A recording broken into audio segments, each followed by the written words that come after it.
പറഞ്ഞു വിട്ടോ ഹോസ്റ്റലിൽ നിന്ന് ഇതിനു വേണ്ടി പാണ്ടക്കെട്ടാക്കിയായിട്ട് അവിടെ വല്ല പ്രശ്നം ഉണ്ടാക്കിയ? അവിടെ ഒരു പ്രശ്നമില്ല. അവിടെ എന്തെങ്കിലും പ്രശ്നം ഉണ്ടാവണമെങ്കിൽ ഞാൻ ഉണ്ടാക്കാം. എന്നിട്ട് ഉണ്ടാക്കാൻ മൂടുമില്ല. എന്തായാലും ഒരു വാക്കുകേട് എന്നിട്ട് എന്തെങ്കിലും പ്രശ്നം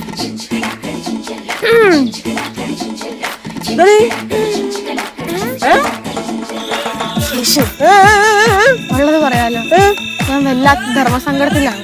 ഈ അവസരത്തിൽ വേറെ ആരെന്നെ കൈവിട്ടാലും നീ മാത്രമേ കൈവിടരുത്. നീ എന്റെ ചേട്ടനാണ്, നീ അത് എപ്പോഴും ഓർക്കണം കേട്ടാ. ഓർക്കൂലേ?